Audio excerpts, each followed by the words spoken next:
Spiral,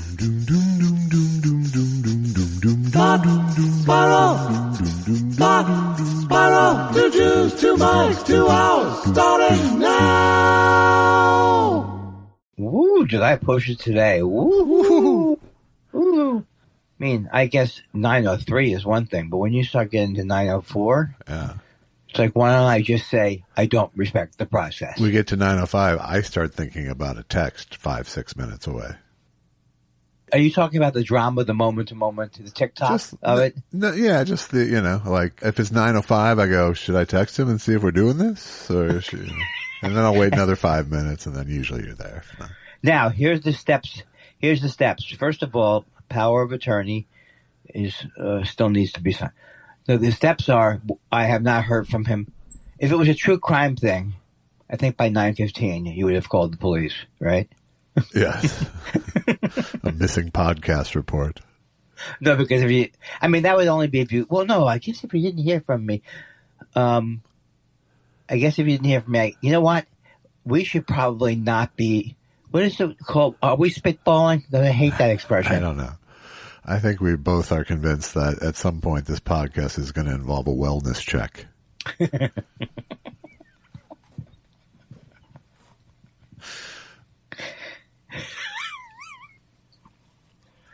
I just had an image of like, if your life was like really, let's say you had a really miserable life and you were a morning DJ and everything was falling apart, and your partner would be going, you'd be having a breakdown, your partner going, oh, well, a couple of minutes we're going to have a wellness check on this guy. I don't know. You see how not every idea in your mind, when you explain it, is as hilarious. Sometimes getting to it faster helps. I thought that I was the, I didn't mean to say the Bill Cosby of anything, but the Bill Cosby of that style of, I'm going to sit in the chair now. Hi, I'm standing. I'm a stand-up. Yeah. Let me sit in an easy chair. What do you call that kind of a thing? An evening with. That's where you cross the line into an evening with. An evening with. Oh boy, I'll tell you something. So anyway, the main thing I wanted to say was this snuck up on me like, whoa. 9 a.m. did you? 9 a.m. Yeah. And so this is one of these things like if I was, oh God, I just psyched myself out. Ken Sterling. What? The other side. This is the other side of life. Come on. What's happening? Rod Sterling. Oh, God damn. Ken Sperling. We think we started at. How was I going to get there? There was no way. And if it was one of those shows where you get points for confusing your partner. Bing!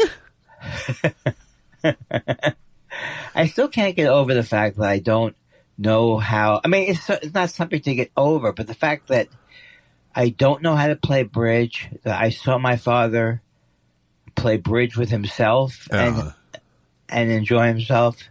I just feel like, I don't know if that's the beginning of I Am Stupid, Act 2. Bridge is hard. What's that? Bridge is hard. Oh. And I come from a prominent bridge family. Okay, so and I still don't get it. So you don't have a problem, right, Einstein, with that? With me, Einstein? Wow. It's not that I'm surprised by that, but there's only so far you can go into the idea of I'm not an idiot. It's just, you know what I'm saying? You've tried it so many times with me. Yeah. To assuage wherever it is. Well, the way I try to get out of it is by fixing shit. Like this weekend, I had just like a wave of competence glow because I fixed my smoker. I can't even believe that. I can't even believe this. Tell it. I mean, I don't even know how does a story like that even begin without a phone call to the people who fixed it? There was no phone call. I was pretty proud of that. I diagnosed the problem I ordered the part. I went online and watched 2 YouTube videos of people replacing that part and went, I can do that. I can do that. Did you verbally say it out loud? No, but I might as well have. Maybe sotto voce. But it did involve like literal flat on the back, working upward, disconnecting wires and stuff like that. So it felt like a real repair. And it was a real repair. Is that how you it was different. It was different than what happened in the videos. The innards of mine were different than the ones. I think mine was an older model. So there was literally like it was very bomb like because it was like disconnect the red wires. And then I went in there. I was like, "There's no red wires. What do we do?" Wait, who did you sound like that for? You sound like Albert Brooks a little bit there. Oh, okay. What are we doing? Thanks. That was useful. Who passed a podcast law, saying that I had to be useful? But the thing about it is that, yes, I can't. The thing that you're saying, where you go and you go, now it's jiggling, or now it's not doing what you rudimentarily. It's not doing what in a very rudimentary way, what you thought was going to happen. It's not doing anything like that. And so it's, all I'm saying is, I hope, I don't know how much more praise you could have gotten for it, but if I had been there, I would have been like very, very impressed. Like someone might be in Leno's garage. Yeah.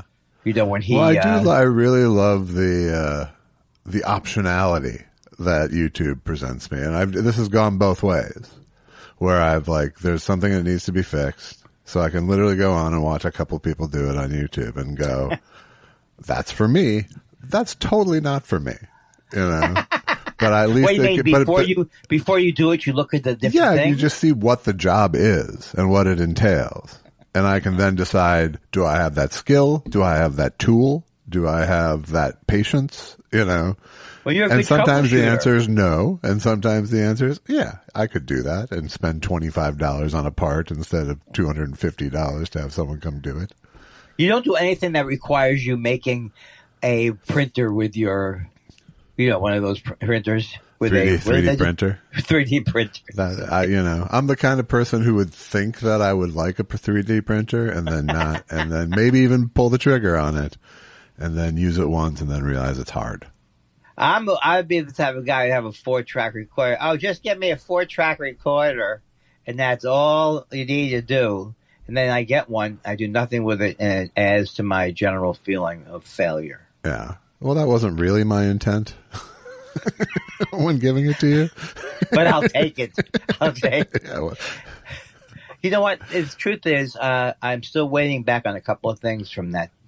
From what's my point here? I don't know. I made some great.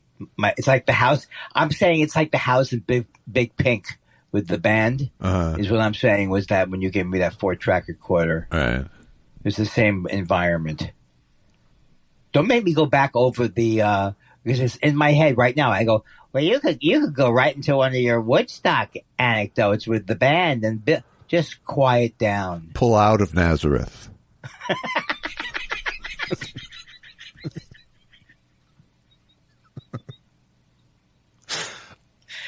Oh God, that's such a vague.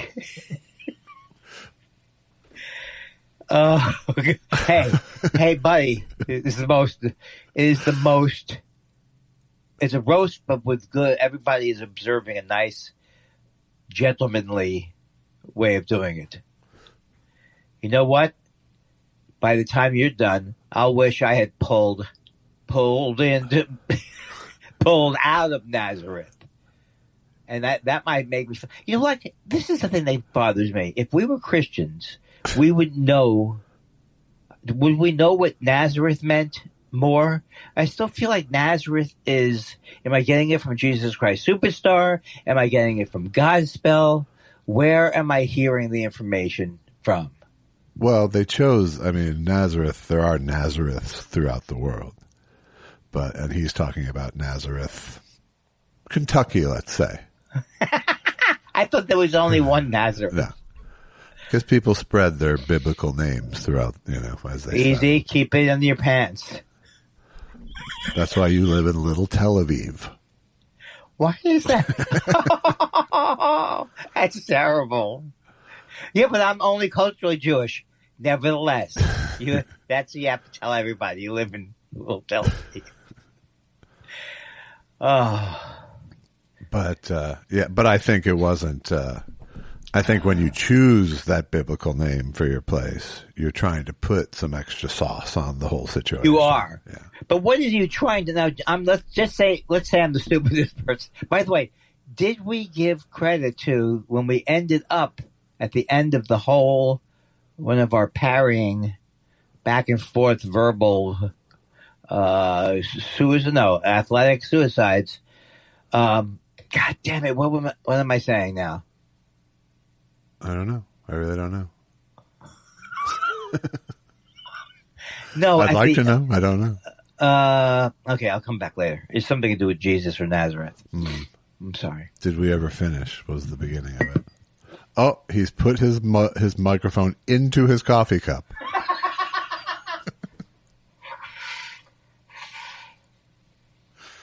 I hate this whole thing of having congestion. It's just ridiculous. Yeah, well, stop smoking all weekend. Shut up. Why do I have to have you hovering near me? It's bad enough that I'm exhibiting addict behavior.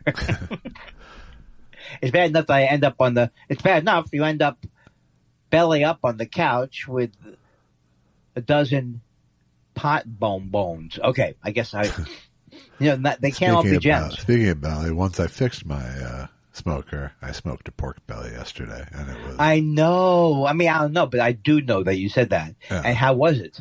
It was unbelievably good. It was decadent and guilt-inducing. Why is it all like fat, basically? It's very fatty. It's very fatty. That's part of its melt in your mouth charm, for sure. Yeah. It's like a bacon roast. I've had this kind of a thing in a couple of Chinese restaurants. Often a Chinese dish. In fact, in fact, I was put in the mind of some of the best pork I ever had in Hong Kong. Yeah, I know. It's like every time you speak about the Hong Kong thing, I feel like, wow, I wish I could have. But then another part of me feels like I would have been the one guy in the trip who was saying, I don't feel good. What did you have? What did you have, Josh? Shut up. Yeah. Well, what did you have? I don't feel good. Andy, you're not even in this doc. You just wanted to tag along. What do you mean? I could be in it. I'm not done at the buffet. I don't know what that means, but it sounds very negative towards me. It means you're slowing us down. It was just one example of the many ways you would slow us down. I'm not done at the buffet. For many, many years, before I was a household name, before of my years in comedy, I would really just go crazy over that Vegas buffet. And I don't think it was ever as good as I thought it was. Well, it depends what your intention was. Okay, I can really eat my way to a bargain on crab legs. That's a motivation for somebody. That's what I mean. That's what you're saying. Yeah. That's what, I'm more. But you're the type of person who thinks you can win the buffet. And why come I can't say? And I'm more the type of person that thinks. Don't tell me what I'm thinking. I'm more the kind of person who thinks no one wins at the buffet. Imagine that being an article. Well, agree to disagree, sir. I defend gluttony. Sometimes I feel like. Did you give credit to Joel Madison because it is actually his joke that I actually tried on stage? Was the when did Einstein become negative? Yeah. Oh, great, Einstein! You spilled the cover. So I thought it was almost like we ended up. It was a magical. I don't know how you felt, but I thought last Friday was a magical kind of where it was like, you know what, Josh is honored to get to edit You heard where I was going there, right? Yeah. It's an honor for you. I stopped listening at magical. Oh, please take another break to blow your nose, Lee. Thank you. What we sound like we could be doing cocaine back in the 80s. In the 80s, why does it always the 80s feel like the worst time period for, like when you just say, yeah, like cocaine in the 80s, just right there, it just paints a terrible picture. Because it's the 80s highlights the fact that it was spiritually empty. Like drugs in the 70s, it was about self-discovery, man. Drugs in the 60s, it was let's all come together. But drugs in the 80s was a spiritually hollow, let's make money and do coke. You sound like you were doing the hippy dippy weatherman for a second there. Well, that's why it was a characterization, you see. I understand. I'm not. Why don't you stop telling me what I sound like and listen to the words, Andy? Listen to the words. I just want you to know, in case you're wondering, you have a crazed look on your face. Good. Again, and characterization. Again. Not crazed, ha ha. No. Crazed. No, rage. Strange. Rage. You know, I don't understand why there's any congestion. Why they could put a man on, why is it that they could pretend to put a man on the moon, pretend to do a video where they pretend to go to the moon, but they can't make a true fake that can convince my Aunt Matilda that Trump. Why did you even start the sentence? Like, what were you even thinking starting that sentence? Because part of the joy of this show has always been, it's not been what I say, not been what I talking, but it's the way my mind works. Ha ha ha! It's crazy in here. It's crazy in here. How come I can't even do one impression? I do one thing. What is that one thing? It's because you're not talented. Great, Einstein. Thanks. Hey, this is going, Small Dick. Hey, it's Small Dick and Einstein. Come on, that's a good. We're the ironic nickname twins. Get it? Get it? Could you imagine somehow if we were 80s DJs? We'd have to be Weinstein and Einstein, by the way. We'd have to be if we were actually a DJ team. Now, is he named? Hi, Weinstein, first time caller. Is he named Einstein because it's so obvious that he's not smart? You think?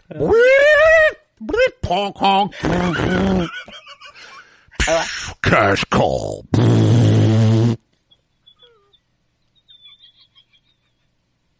I just got the image of like people's lives are draining out of their head, and the only thing that would cheer them up would be maybe a cash call would cheer them up. I don't know how much is a cash call worth sometimes, like $700. Today it's up to 1198.6 here on 98.6. Wow! And can you say I got all my cash on 1198.6? Oh, I feel bad that I started late because because you want to be done early.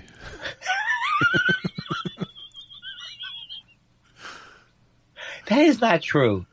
Let the record show any kind of argument about anything that starts with that. Well, I heard that you had a lot to do with the breakup of the Thought Spiral, Andy. Let the record show. I had... Oh, is that what he's saying now? Well, I will read you I'm reading like Lenny Bruce from the transcripts, but they're not interesting transcripts. They're all about me trying to get money for my Weinstein character, or I don't know.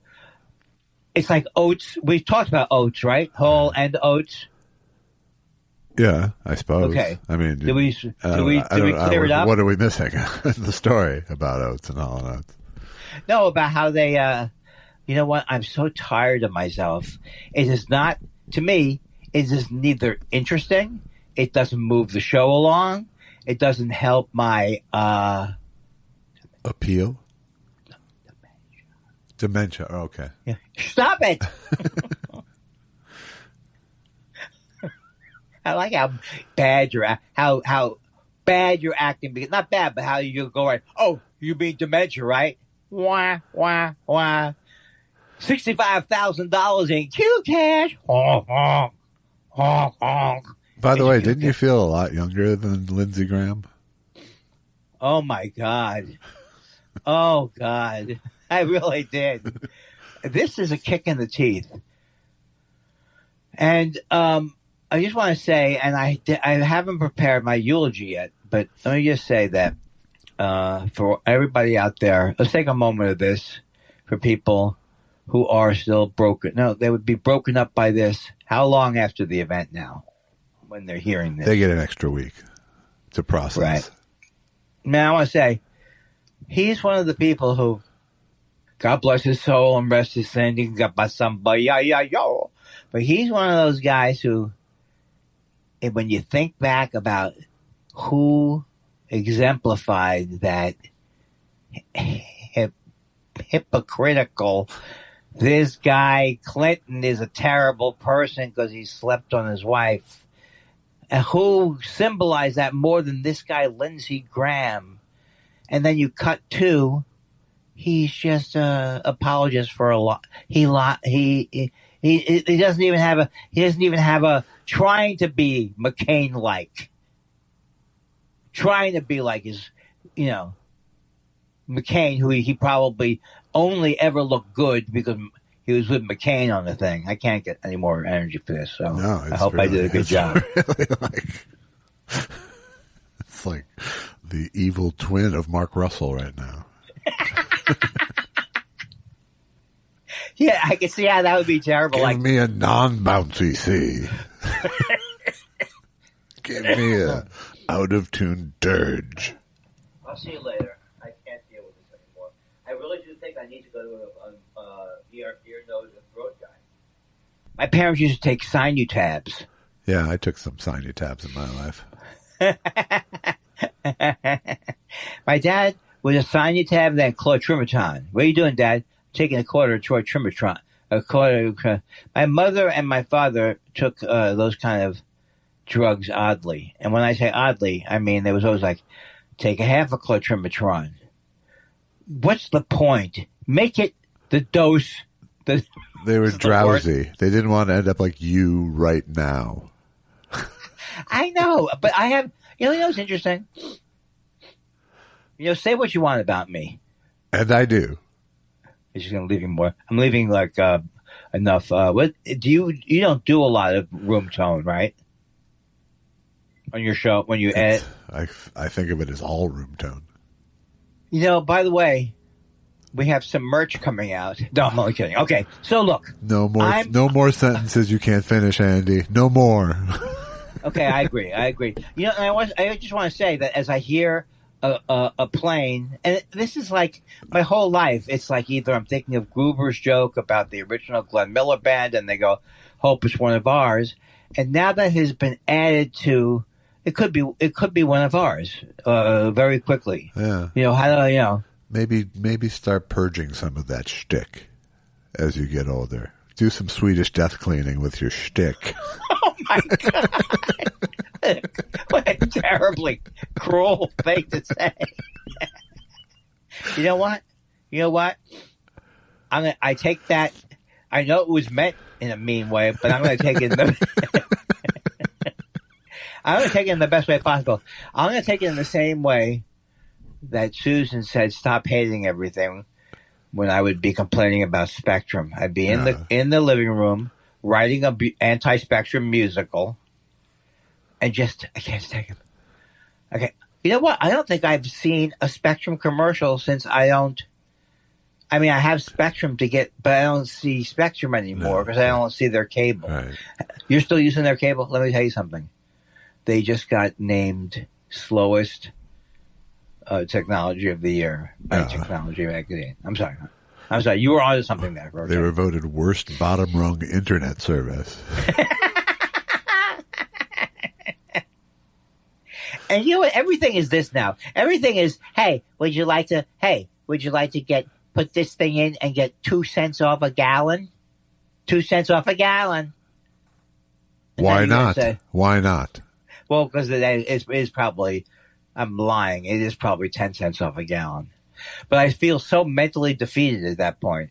I feel like when you were the first person who told me, when we get into all these things where you're paying for things like on a subscription basis, then your monthly bill's going to come down.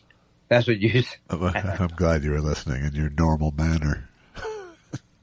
I feel like, you know what giving up is, and I didn't do this, but to me giving up is where you sign for a Rocket's program of, they'll tell you, they'll find all the things you're spending a month that aren't good. Yeah. That's where I draw the line. That's now I draw the line. Does that mean do anything about it? In a way, yes. In a way, no. In a way, but yes. There's a lot of companies who are like, please invite us into all your shit. Also, let us know everything you're doing, spending, and feeling. We won't sell that information to others. Would you like us to track you? Okay to track you across all your... Is it okay to track you across all your different business? I mean, okay? Is it okay to track you around town? No, it's not okay. Okay. All right. Okay. Well, let me see if I can get you this way. Confirm my choices. Huh? Ha ha. You confirmed that we are allowed to put rectal probes in your thing. I want to turn this into my new it's like comedy act based on the end of the world and let me tell you something, Chacho. Something like that. Can't wait till Fall Risk comes out. Hey, folks, I'm doing a new show. The name of the album is called Fall Risk Guy. But remember the show The Fall Guy? Well, I'm the Fall Risk. Well, that's not the way you introduce a joke. Do you remember a show? This is the new Andy Kindler comedy style. Introduce a premise, trail off. Introduce a premise, trail off. You know what I can't believe? The automatic ball calling system. In baseball now, and it's like they electronically watch it. No, I don't know. I'm yes-anding your. No, you trailed off good there. It was good. We need to get you on a coffee IV or something. Yeah, that's true too. Because is that the answer? Pauses. Is that the answer? I have to edit those out every time you do that. I have to stop and edit that out. And yes, and it's like, what am I getting from the coffee? Is it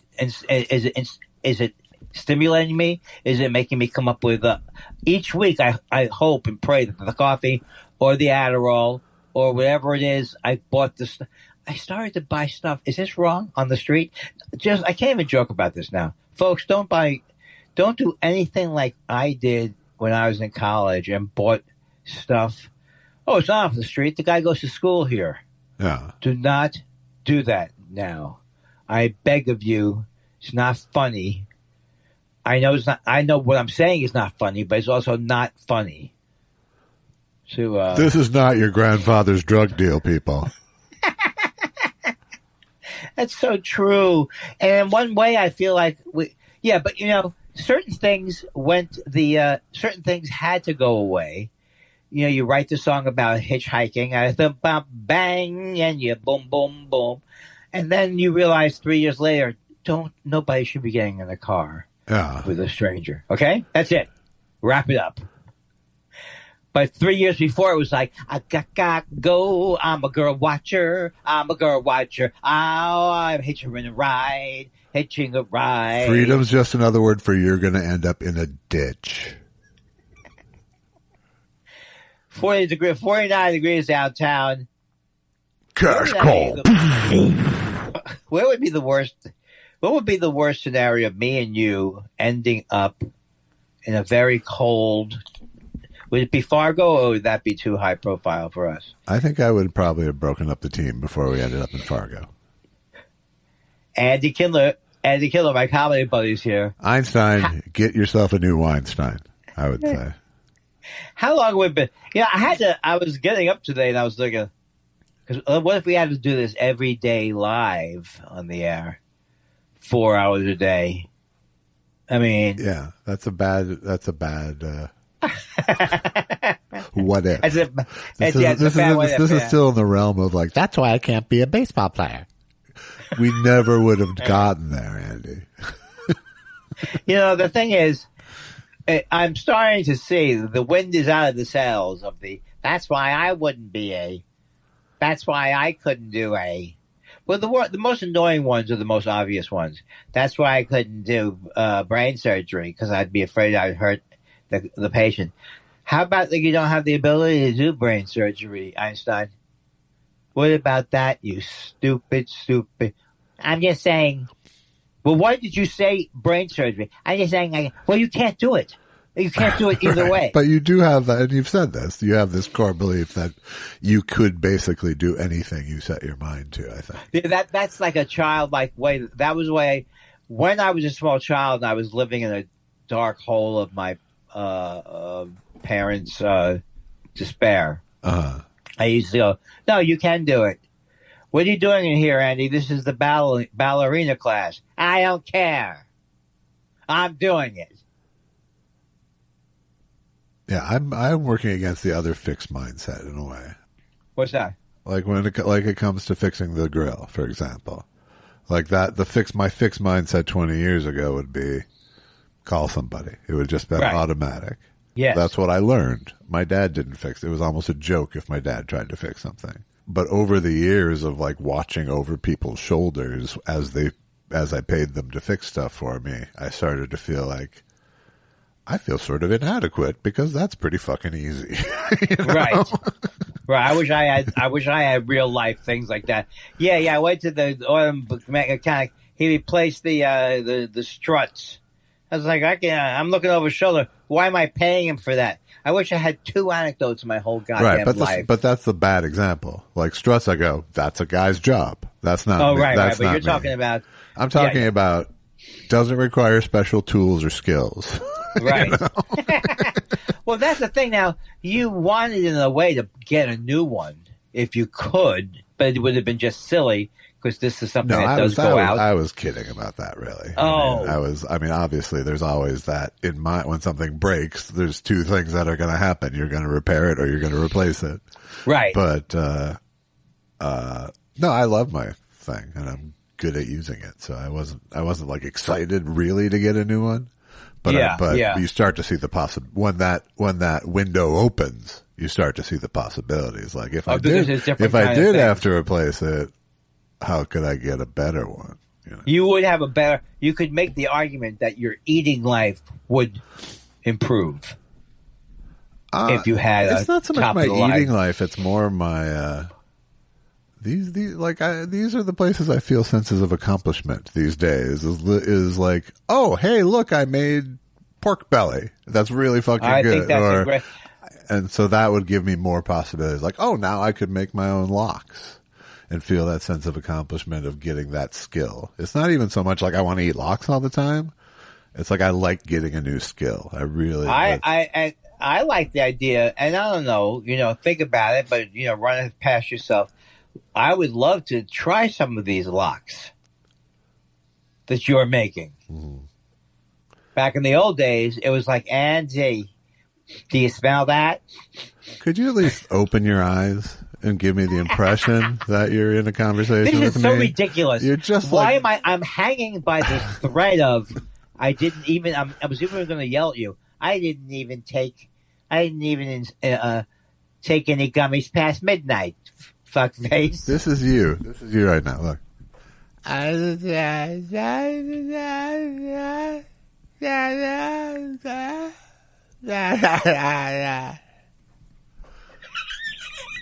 It's pretty good. It's pretty good. Yeah.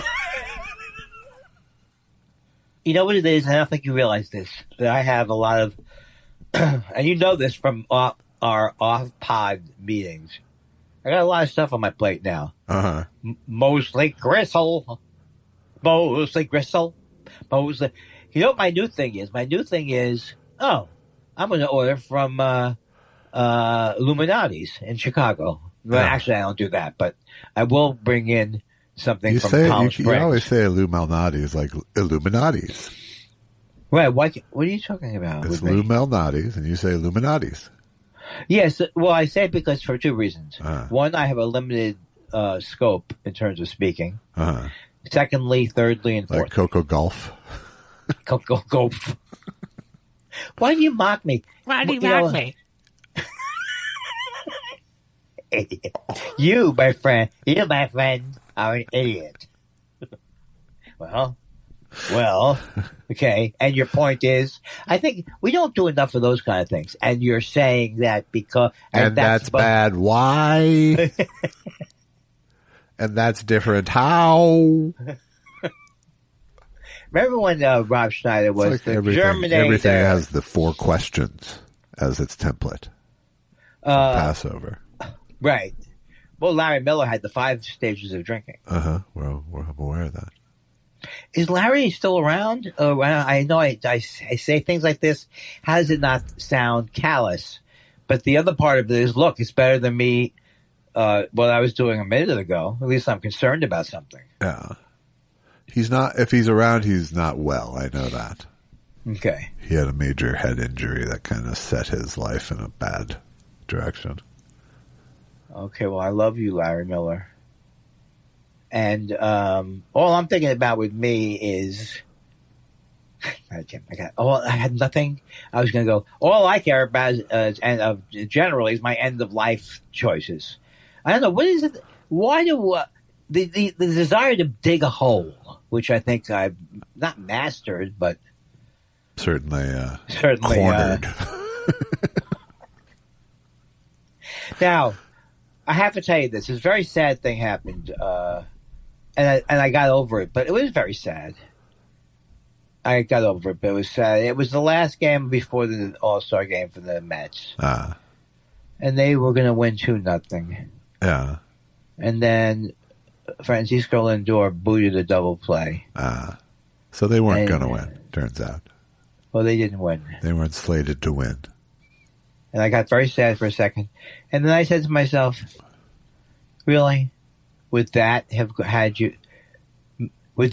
you going into the All-Star break like, all right, I was a little worried, but now I'm going to feel puffed up for a week because of this 2-0 Sunday win.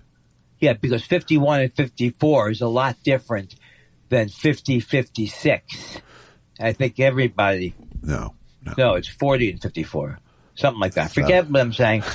I'm not counting them out. And I get very angry. It's not the Gary Cohn, but these other people, other announcers going, well, they're just going to unload. There's nothing they can do. And I say, isn't there something we can still do for this year?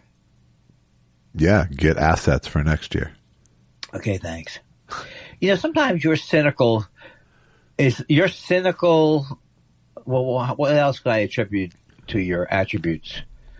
Did you just say, can I attribute to your attributes? I don't know. It's like every 4 months, I feel like it comes back to you getting into the Dead End Kids again. And then someone, might be you, goes, I don't even think that was their name. Yes, they were the Dead End Kids. Well, maybe that was their name. Okay, the Bowery Boys? Yes, they were known as the Bowery Boys. And now can we move? And we'll be back with, will Andy Kindler move from this subject? Just FYI, I'm hating this.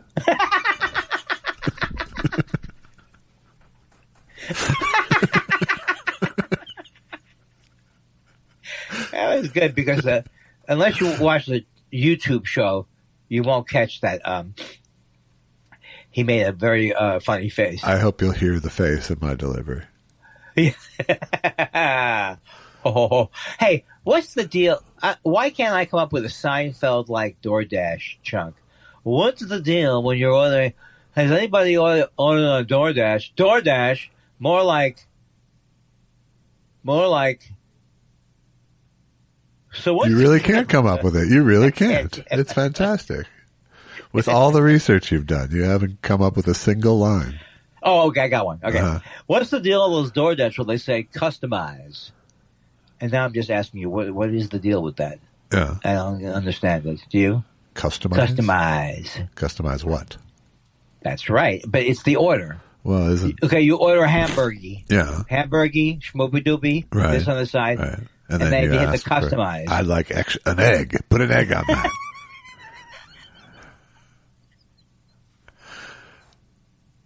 It's so sad. Talking about it is sad. Experiencing it is sad. Thinking that I'm on the outs because I don't know what customize means. Yeah, That's sad. a little sad. The fact that I can't. The fact that I have to every Monday come up with just to keep this goddamn show alive. I have to pretend that things happen to me. Did I tell you what happened to my rake this weekend? You stepped on it and hit you in the face. I don't know. The only rake I want to see is in a casino because I'm ready to gamble again, but I'm not that ready to lose money. Well, you're gonna. You think that would be good? IRS officials were surprised to see Andy Kindler in Vegas. He has not paid his 2024. Consistent with his attention span. The image of myself is wandering around, with an Einstein. Ask me why I'm Einstein. And that you're on the IRS's radar. Oh, I couldn't think of the guys. The guy's name is DiGiorno, right? The guy, The self-rising crust pizza guy. No, the guy who's in charge of the post. His lackey, DeJoy. DeJoy. That's right. It's not DiGiorno. DeJoy. No, it's delivery. That's right. Oh my God, we are cooked. The thing is, I just want to say something to you that is a tribute to what you're doing. Is a tribute to what I'm doing. Again, you have to get the YouTube show, but the look of disgust that you just had as you turned your head to the side to get away from this particular part of the show, which I'm thinking, this is what Zero Sombrero tunes in for. Yeah. Yes. I was watching the Mets announcers, and they were saying, we're like doing sarcastic. It was very cute. They said, we're like doing a sarcastic. Oh God, I can't even do it. Why do I have to? It's bad. I'll tell you what it is. No, it's bad enough that I'm thinking it's a wonderful story about my relationship with the Mets, and now I'm going to foist it on everybody else. No, thank you. What part of my brain does that come from? No, thank you. Boring. Who is that? No, thank you. Rote. Save this for if you ever have to do a filibuster in the Senate. Remember the time that Lindsey, was it him who did it? No, that was Ted Cruz. All right, so here, I do not want to go out today and think that I was being, the honest thing is, did not get upset that Lindsey Graham died. Right. It did not make me feel joy. Well, it might have made, I think in general, I do look forward to a time period where I would never think about, it's like, he doesn't have to physically die for me to ever stop thinking about him. But am I doing it? Is this anything that's either, I'm trying to do one of two things. Yeah. I'm trying to eulogize a friend of the show. Lindsey Graham. Is he a friend of the show? No, he's not. Oh, okay. Well, look, I didn't particularly care that he passed away. Yeah. I did not get sad. But I am still angry at him. I'm still angry at the things he's done. Yeah. But they're not related to whether he's alive or not. Your anger doesn't die with Lindsay, is what you're saying. That's what I'm saying. I wish you could write for me or do something. What are you congesting about? You're not the one who was doing, give me an example of something excessive I would have done this weekend. Smoke. This is the week, though, you have to admit, this is the week that everything's going to turn around. Towards what? Right? Towards where? This country. This country. Really? This country. Yeah. I think that the Democratic Party will have write this down, 55-45 will they take over the Senate. And the House will have by 50 seats. Wow. All this week? Right. That's fantastic. Not this week, after the election. Oh, okay. I want to say something to you. A lot of people would say... Goodbye.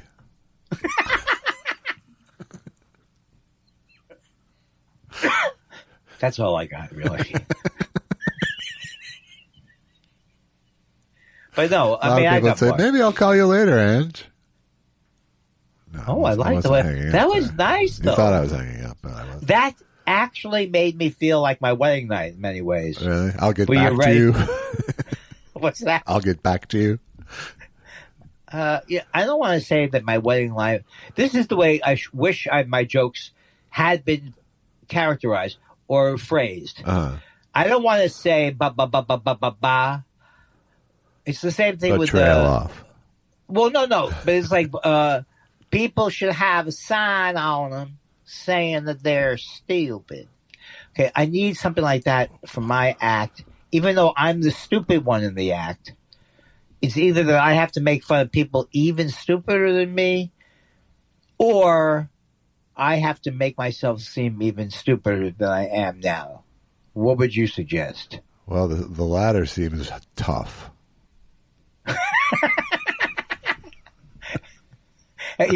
What would be an easy way? Hey, how did they fool Andy on his dementia test? They said, what would you say, Andy? The former or the latter? What? I don't remember what you said. Okay, so will you stop it? I'm not Cheech. You're not Chong. No. But my theory, you know what the problem is? You're going along with my theory, which was ruined today by me being late 4 minutes. No, that has nothing to do with... That's not why this was ruined. Don't tell yourself that. Okay. Don't tell myself that. Thank you. That's good. That's not the takeaway lesson from this hour. All right, so I'm getting here's the thing that fools me. I think we're getting a positive thing going. Okay, well then what should I remember from it? Pal? How should my take? I'm even stupid. Maybe it's this. Yeah. It's not how stupid you are. It's stupid is as stupid does, Andy. If you could just keep I'll take out just enough stupid to beat you. It's like Milton Berle's dick. Oh, I see. I get it. That's how you know. How did you know, Josh, when you thought maybe things were slowing down for Andy? Well, when I had to explain to him that the reference was to Milton Berle's dick. And he was like, he goes, oh, I remember that. I build the explanation into every punchline now. It really speeds things along. I like that voice. All right, look, Josh, I am so sick and tired of being sick and tired. And that's why this fall, when you go to the voting booth, none of the above. Remember those days? All right. That's why I'm voting for Perot. I'm going to go. Hang up Andy, on I'm going to go because it's dangerous to wake a sleepwalker. It makes the poo poo boom boom boom boom boom. It makes the poo poo boom boom boom boom. It makes the poo poo boom boom boom. It makes the poo poo boom boom boom. It makes the people. What you gonna do? Do what Andy says. Let's make some who. I said people. Listen to what you now. Got no choice but to make some who. Let's make some who. We'll make some who. We'll make some who. We'll make some who. Come on now, who? Come on now, we'll make some who. Come on now, who? Let's all who. We'll make some who.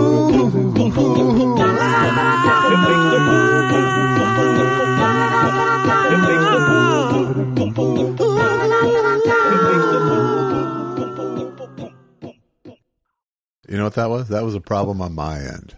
Whoa! Hey, folks, Red Letter Day. Write it down. Josh admits that he can be less than perfect. I don't know. What's this called? Like hostility, I think. That's right. I think it's what it is. You're right. You're absolutely right. You're absolutely right. It started as a lot of things started. I would say pent up hostility, but you never hold it back.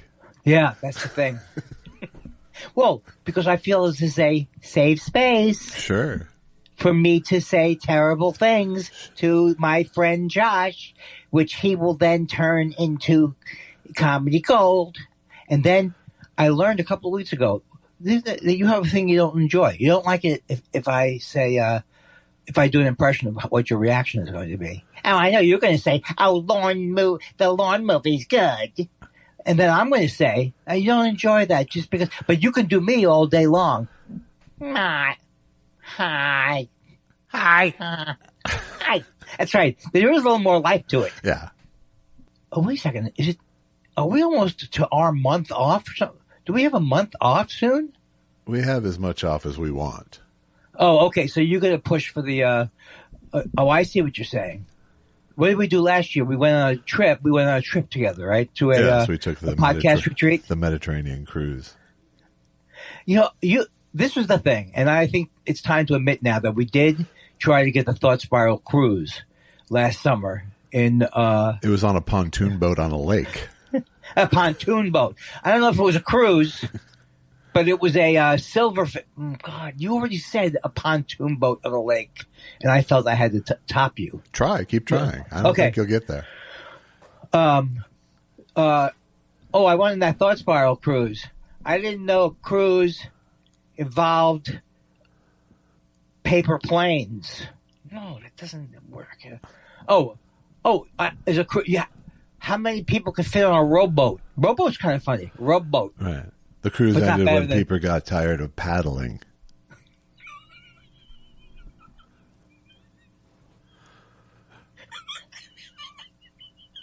That sunk. It didn't sink the cruise. It actually kept the cruise going. Yeah, it just made it float in place. The thing that's terrible about the Thought Spiral cruise is that every night on the Thought Spiral, Josh does chunks and I do Hence the Humor. Yeah. Every night. And we put on the records and lip sync is the worst part. We do a Jerry Lewis thing. No, in addition to the Jerry Lewis thing. The Jerry Lewis thing is you mouth the words to You either pantomime a song or sometimes just pantomiming typing will do it for you. I can see him right now. I can see him in that Jerry Lewis head. The thing about Jerry Lewis that I find fascinating is both the fake, Dean's the funniest man, I'm nothing, he is the team, I'm just the guy who sits on the thing, and then the other part of him, which is I invented the video assist, I am one of the greatest French directors. I don't think those are two different parts, though. I think those are the same, the same side of the coin that you're describing. But he also does a thing where he also expresses sorrow for Dean sometimes. I don't know about Dean or something. I've heard the whole bunch of things with him. Yeah. Maybe I didn't hear the sorrow. But the time that I didn't fall for this trick, but I know you're familiar with this genre. Okay? So Susan turns me on to the genre. It's YouTube genre that I had never seen before. In 1967, the Ice Bucket Challenge. Oh wait, you're not that far behind. I'm watching YouTubes of the Ice Bucket Challenge. Oh no, it went out of my head. Genre on YouTube. Yes. Okay. So you see a voiceover and you see a guy go, "It's 1967. Frank Sinatra was at NBC Studios." Doing a thing. First of all, I should have known. I know a lot of things about Bob Dylan. I don't remember Bob Dylan and Frank Sinatra at a 1967 NBC thing of some type. And Frank Sinatra says, "Hey, how you doing, Pally?" I mean, the guy does it much better than this. All right. And he says, "You know what, Bob? Tonight you're going to sing. No guitar. No," and it's just a long, elaborate story that I believed as I was listening to it, because why would someone make up something this elaborate that meant not? Okay, and so the idea is that Frank Sinatra challenges Bob Dylan to sing a cappella. He decides to sing "The Times They Are Changing." I should have known this. Robbie Robertson said, "Don't do it, man." Al Cooper said, "Hey, brother." These are like people who played with Dylan.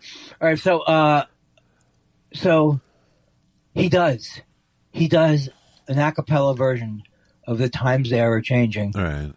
blows the room off, Right. blows them off. But none of it's true. None of it's true. None of it's true. So I Google immediately afterwards, and they say, no, this is. They even said to me, AI said to me, well, I'm not supposed to use AI, someone said. But AI said to me, oh, I'll just use Google. That's not connected to AI. Someone said to me that this is oh God, what am I going to say? This is a classic genre of stuff now. It's almost like a fan fiction in a way. Right. You know? Yes, it's AI fan fiction. AI fan fiction. Because the thing that makes it sad, not as sad as the Beatles, Beatles, but the thing that makes it sad, and the thing that makes me in a different lifetime, or maybe later in this lifetime, join a cult of some kind, is there were enough things in the story that I actually, and I'm a Dylan guy. Sure. I actually, there's no reason for you to not believe it, except for critical thinking. Ultimately, it's not. The voiceover it's guy not was like good. such a solid genre that every time you see a rock and roll clip, you should assume it's some fable. But I know what you're saying. I see lots of fake Bruce Lee clips too. Well, how do you do that? You have like not a real guy? Well, it's just like a fake TV appearance, basically. A guest appearance, and you can do fucking anything with AI. So it's not even Bruce Lee. No, it's an AI representation of Bruce Lee. I forgot that you could do that now. Yeah. See, I forgot that part of the technology. Like the other day, I never saw Trump like this. He's walking on the beach with his bag, and it's not him. Huh.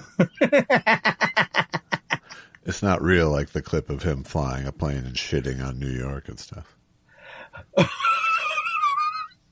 Well, here's the thing. I don't usually watch these primetime addresses. But I said to my wife, I said, Susan, you know what? We don't like the guy. Or as they say sometimes, they used to say on MS Now, until I think someone said, look, this is getting ridiculous. Whether you like Trump or not, they'll say. And they used to say stuff like that. Whether you like Trump or not. We don't like Trump, okay? We're not watching MS Now if we like Trump. Right? But they still have that, no matter what, regardless of your feelings about Trump. Where was I going with that? Anything? I don't know.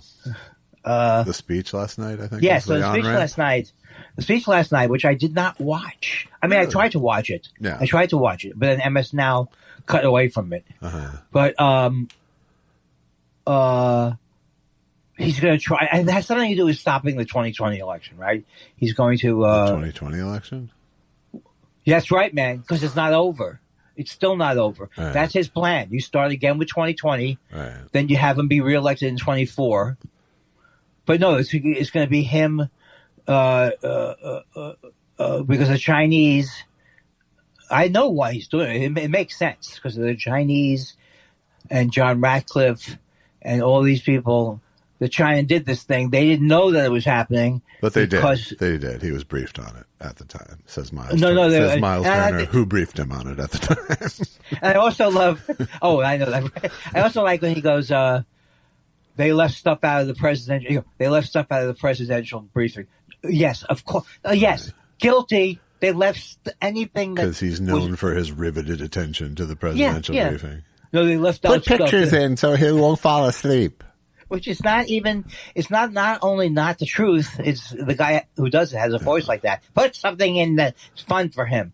Get the fun lady. Get the fun lady. I think this fun lady who sits on the room and has a printer with her off of a portable phone. Well, most phones are portable. She is supposed to be like the woman from the first administration. She was an attractive lady who he loved. I can't remember her name. Oh, God, who cares? Hope something. Yes. And they had a big so this is what happens. He gets these. Now, I don't know what happened. These people. It's not hard to get him to fool him, but you have to get in the same room with him to fool him, right? Oh, if you can do it on Fox too, pretty easily. Right. Oh my God. But here's the thing. I think he secretly hates people who kiss his ass. Like he loves, because he's a sadist. He loves to make them. he loves to get people to do things that later on he'll. Well, he doesn't respect anybody. That's true. That's true. He doesn't respect anybody. But he loves anybody who says nice things about or to him. This impression, though, of him, I'm getting so tired. I wish I could stop it with my mind, when he goes, "Oh, sir. Oh, no, sir." Yeah. So I said, "Oh, no, sir."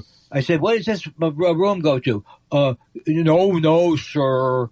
I don't know, sir. Right, because everyone's an idiot but him. Everyone's a fucking idiot, except that they are gracious towards him or submissive towards him. Mm-hmm. Yes, sir. Yes. Yeah. A guy. So the pilot on Air Force One. But there's difference between liking and respecting, and he just has to, because he's so self-loathing. He both insists on having his ass kissed and knows that anyone who kisses his ass is a fool. Inherently. I was just thinking about how I really did enjoy. I wasn't used to seeing. It was some kind of a building that I couldn't remember, but I think almost every building has him on it now, regardless of the name of the building. There's a picture of him. There's lots of the banners. Don't you think? Look, I think that there are people you can't convince, but don't you think it's getting worse? I mean, don't you think without me, and I've been predicting forever, I predicted he wouldn't win in 2017. I predicted he wouldn't get elected in 2024. No, he's a phenomenon. He's going to go away. He's done. Well, I guess I stopped thinking that when all the horrendous things happen, but the country can see it. If you can't see it now, I think it will affect. If there is an election, I think it will affect the election. Yeah, in a positive way, unless there's not like a ICE guy who attacks people at the polls. Yeah. He's clearly trying to set up some sort of upending of the election with the speech last night. Yeah. And why is it? You explain to me, because you're a big John Cornyn fan. Mm-hmm. If you could just explain to me why John Cornyn would say vote for this guy, Blanche. Why he would eventually these guys? Why would anybody not coming back? I don't think Cornyn will vote for Blanche. Really? I think Tillis might. Now, why? Why would Tillis vote for Blanche? Well, because now I'm trying to put myself in the position of someone who likes Tillis. Oh, Tillis is good. Yeah. No, he's no good. Aren't they? Oh, I heard they're trying to remove the Georgia senators. Is this true? Ossoff, and I didn't listen to that part of the speech. Ossoff. Well, they're not. There's no. They're trying to bring into doubt their legitimacy, but there's not. The trying to remove them part. There's no mechanism for them to try to do that. Well, I would say we're like half fascista. We're half a fascist country now. Not completely fascist. I would say we're a non-fascist country with a fascist government. That's what I would say too. That was what I would say too. I think you're right. I feel a certain cockiness being in California. Come get me, I say, on this podcast, and hope that you edit it out. Yeah, luckily we only broadcast in California. Yeah. Here's the. Hey, how about this scene? It's like Miles Yiannopoulos is hanging out with Andrew Tate or whatever. Hey, did you hear that what they said about your thought spiral today? What the fuck? This is where obscurity is my friend. I believe in the protection of obscurity in this day and age. Because I didn't realize when I was getting into heckling fights in 2000, that was Russian bots. There was some like a famous Russian bot, cat man or that's not Belly Cat, but something like that. And you're bantering with these people, and you realize these people are nefarious influences. Yeah. So I shouldn't get out of there, because my thing is when the going gets rough, you can't be anywhere near. No, you can't. Right, I get going, but you can't be around it when it gets rough. You live to fight another day. Like John Lennon used to say, he didn't want to get killed for his beliefs. Me too, baby. Me too. He didn't say that? No. Oh, no, I know he said, I know he was killed. All right. But Not he so much actually- for his beliefs even. Well, the irony, I mean, if you want to call it irony, was that he, of course, lived in New York thinking he was least bothered there, because he was least bothered there. As opposed to when he would go to London and the Birds, not the Birds, the group, but the Birds. Really? The girls, really the girls, the use Birds. The birds. I still call them Birds. So, but the bottom line is, I guess that the truth is I'm an eternal optimist. I really am, and much as the joke used to be with the Higgins boys and Gruber, much like this sketch where, what are you going? Why do you? It's going to blow over, Andy. What are you worried about? I don't know. I'm really worried. And then the Gestapo comes up, and they all go, "What are you hassling us for? He's the Jew. He's the Jew." And that's the thing is, I don't think in real life Dave Higgins would turn me in. No. Not. But he wouldn't clear out his attic for you. He wouldn't clear out. I like the idea of this excuse. Oh, Bobby Frank. I don't know what the father's name was. Eddie Frank. Otto, actually. I thought it was the uncle. I don't know. This would be so.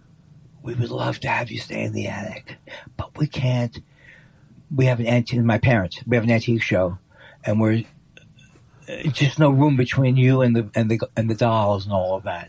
Otherwise, God damn it, I hate these people. You'd be the first person. You'd have your own entrance. Or would I say, I can't do it. I already have 2 families up there. I don't know why I have that kind of accent. I do worry about myself. I don't think I would be, turn my wife in, like that type of take her. I don't think I would be that much of a coward, but I worry about my cowardly instincts. Yeah. You're right, I think. No. When the podcast first started, you gave an illusion sometimes of, no, you're cool. Yeah. But now it's like you don't feel any People need. know me too well now. Right. But don't you think that it would be a heroic podcast if in the third act, you all of a sudden, we started. Sometimes I worry about if I would actually stand up for Andy. Yes. But by the third act, you're laughing hilariously at all. I don't know. What is it in acts? It's not an act. There's no act. No. This is the thing I realized, that I'm not very good with language. Right. Not necessarily. There's thought as well. Thought. Yeah. I'm not articulate as I do the quote things. I'm not like Vin Scully. Well, Vin Scully, I don't know how much he waxed philosophical.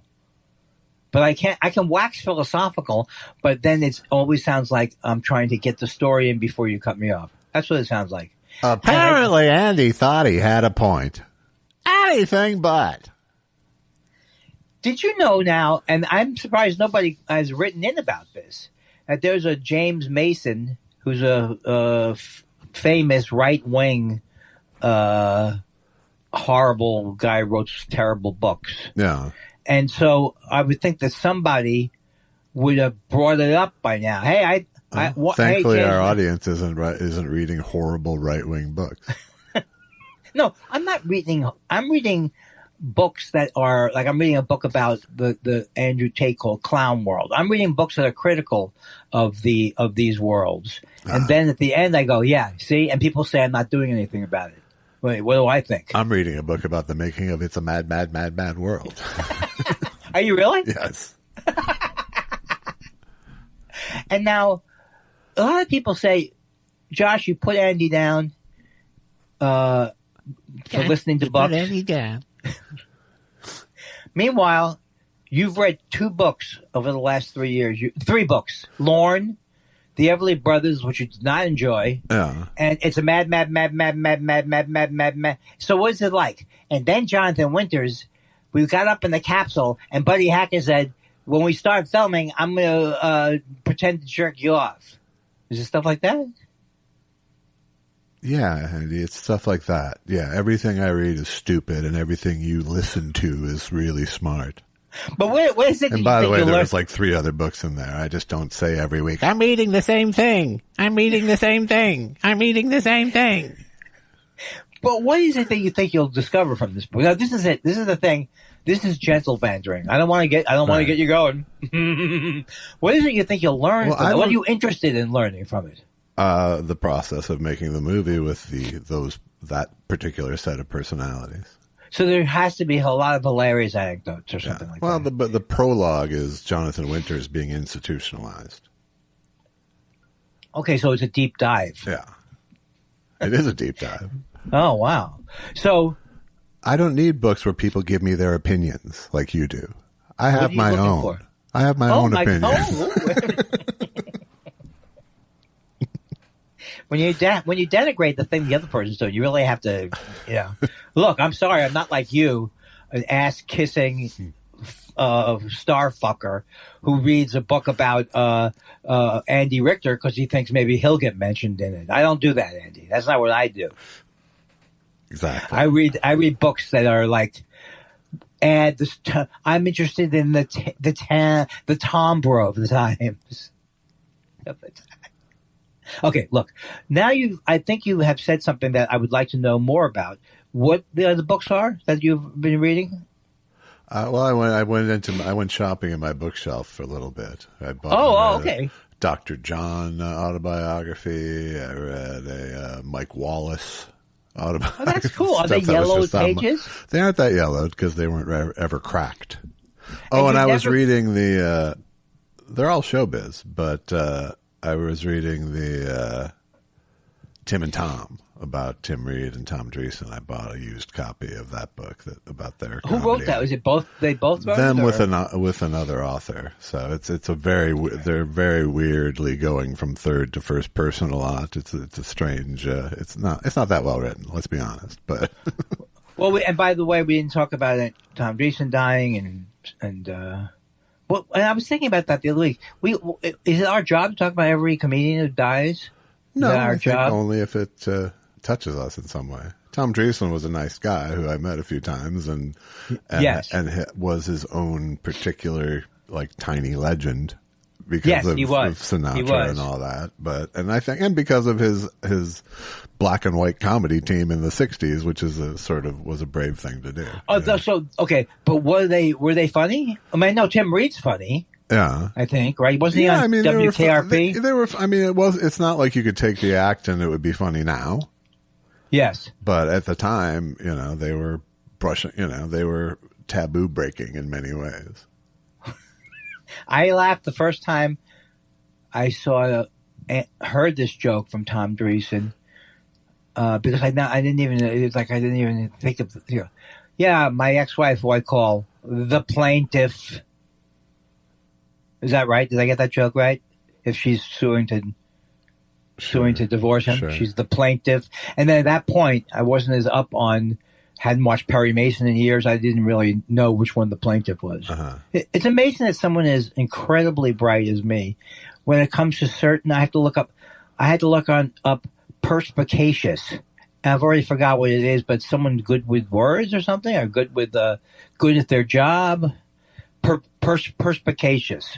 But what's the point of looking up the word if I can't? Who's very talented at talking, very talented at presenting their ideas. Ironically, it's someone who has a keen mental perception, acute discernment, and the ability to notice or understand things that are not obvious. Like me, in other words. But just something like, would you feel comfortable using that word? Like in a writer's room? Not without command of it, no. How would you get command of it? You know what thing I noticed about Josh is how perspicacious he is. What? I'm just saying he displays a degree of perspicacity, yes. Which was one of the lesser known kids of Jack Cassidy. See, that's why you use it, because it makes you seem so smart. That's the thing. I'm not. It's like people thought Woody Allen knew about philosophy because he would do a joke about he looked into the soul. He didn't know anything about philosophy. I want to give you the deploy appearance. these words as if you just got them from a word a day calendar. Well, you tell me how you're supposed to go. How you're supposed to read any New Yorker article, and I would say With a magnifying glass. 25% of the time, most of the time, like these words that I really should, tautology. Like I've seen that so many times. I just looked it up again the other day. Or it could be etymology. The easy one would be etymology because those are birds. Yeah. But then there's I don't know what this word means. I love epistemological. Yeah. Epistemological. Something with teaching or something, or the rules of the religion. Sadly, I can spell pretty good, except for Louis Pasteur. Yeah, epistemology is not about religion; it's about knowledge. Oh, okay. It's not about religion. Is it the system of knowledge? What we're looking at philosophy is the science of how we know things, or something like that. Epistemology is the branch of philosophy concerned with the nature, origin, scope, and limits of human knowledge. It asks fundamental questions about what we know, how we know it, and what differentiates justified belief from mere opinion. Says Encyclopedia Britannica. Wow.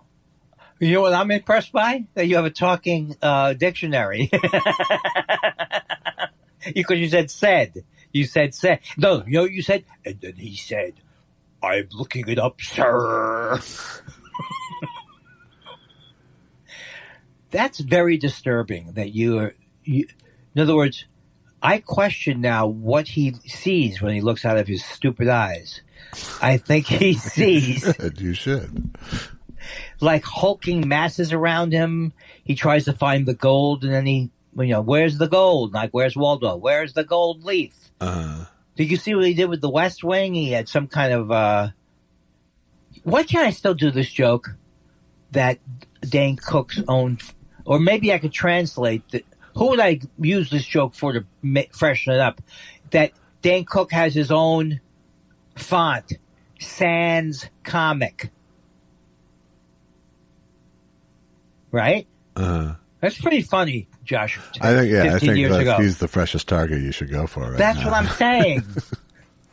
That is what I'm saying. I just watched a doc that he was in on that a friend of mine is distributing on Freddie Soto. Do you remember him? I do. He passed away, right? He did, yeah. And he was a long time person on the LA scene. Yeah, he was like a Comedy Store guy. And I think it's called Freddie Soto Regardless, which was like a callback in his act, Regardless. Oh, okay. I don't know his act. Did you remember him? No, I didn't know him. I didn't really know anybody in the doc other than like Dane Cook and Wild. It was like really, I mean, it was pretty insular to like Comedy Store folk really of the 90s who I didn't really know. And it was like really during the time where I was sort of down as a comic, doing almost none from like 95 to 2005. Right. Was Joe Rogan there? He was not in the movie, no. It was sad. I mean, it was sad that he died, and it was sad that it was basically that, they talked about how hard it was for him, but it was like he got 2 pilots that didn't go, and that was like the tragedy of his life. Right.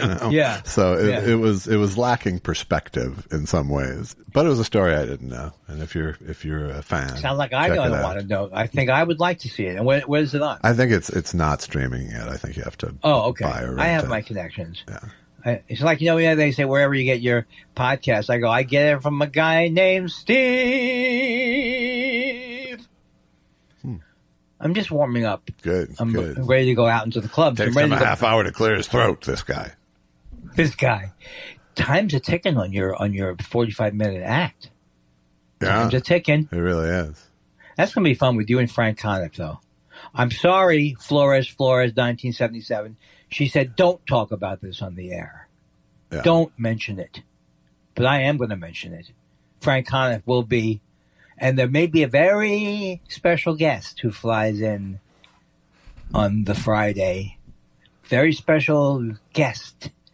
that the surprise is that you don't think I'm gonna Frank fly is in featuring there. for me, so it'll be fun. Yeah, it's going to be good. I think that's going to be good. Now, you're probably thinking, what's this guy waiting for the letters? I was trying to think if there's anything else, because sometimes there's stuff sticking in my, where's my beef kind of stuff. But I think we already did it with. Well, let me just say my smoker's working good like new now. It's better than it even was before it broke. Okay, well, we're going to hook up this weekend. I want to see the doggies. Whenever you have time. I know you're very busy now. No, I owe you ribs. I'll make you some ribs soon. No, I don't want that to happen. But Why? here's the way I'd like them. You have a pork I'd like problem? St. Louis style. I wanted St. Louis. I like my ribs St. Louis style, where the crowd doesn't laugh at my jokes. And it's tomato. What is it between the no tomato? You know what it is. No, I don't. Certain barbecue has no tomato involved. Yeah. And then so some is like, You're talking about sauces, really. Yes, sauces. So what are the various sauces called? It's a dry rub. It's an ironic rub. I'm a dry rub guy. Right.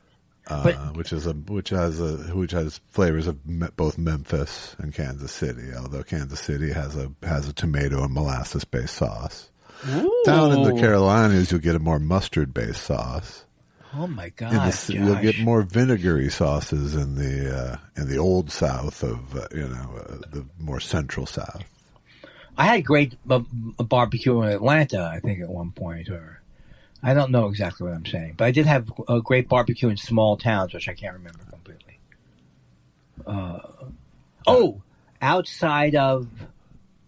Is it outside of Minneapolis? No, is it an hour out? Where am I talking about? I don't know. Oh, Austin. It's got to be an hour. I went with Pat Hazel once. Yeah, imagine getting barbecue there. Yes, and so we actually went an hour outside town. Because everyone has the best place. Well, Austin, I would say that Austin, I am very much enjoy Austin. And I even liked during the days where I didn't realize that sugar could have a negative effect. I like that I think it's Amy's ice cream. Yeah. So I love to go in. But the downside was the hotel. Texas barbecue is very beef based. You got your briskets, you got your beef ribs. I've been in all the major cities in Texas, and I've enjoyed the barbecue style food in Houston, Dallas. Well, not enough Dallas as much. Doesn't really have much of a barbecue tradition. No. They don't have much of a tradition of anything in Dallas. You know why? Because they're like a thousand. I think of it as the Six Flags state. It kind of feels like that. City. You go to their downtown, and it feels like it was kind of put up last week. Oh, I was in the deal. Well, how come I don't remember? I was in the Dealey Plaza thing. Why would I end up there? It sounds so hacky. I went when I went with Mr. Bullhorn, Glenn Super, to Dealey Plaza, and we were driving around downtown Dallas, asking people for directions to the book depository. And no one knew what the fuck we were. You want to buy a book? It was literally like no recognition of what we were talking about. That's like when you go to a town and you ask for directions, and I realize it's about my own little town that I came up with. People don't know the name of the streets in their own little town sometimes. Yeah. So I always think everyone's going to go, oh, yes. You go north on here and left on that. Right. But people who live there forever don't necessarily. They'll go take 3 stoplights. That's right. But take 3 when I say take 3 stoplights, I mean, what are they extracting out of the lamps? The street lamps. They're extracting something out of copper them. wire. Oh, and they're gone, and then they're all out now. And there was supposed to be a law. There should be a law. There was a proposition. There is a law of stripping copper wire. From No. But there was supposed to be a Measure E something where we're going to raise money to replace the lights. Yeah. But it was a weird voting system that I didn't understand. Right. You had to get the voting in separately. You've been listening to Trump too much. Well. Oh God! I just got depressed again. You know what? I'm not depressed again because it's places like this show where come hell or really bad hell, come hell or hell with a lot of water, we will always be your light in the darkness. Oof. During this difficult Yucky. It's time for questions. What do you want to know? We love your questions so much. It's half our show. Half our show. Ringles report says, can I use a Buffalo Wild Wing to fill an inside straight? I think that was just a random question they went for. So that's like a stream of consciousness. I think it was, yeah. Let's just move on.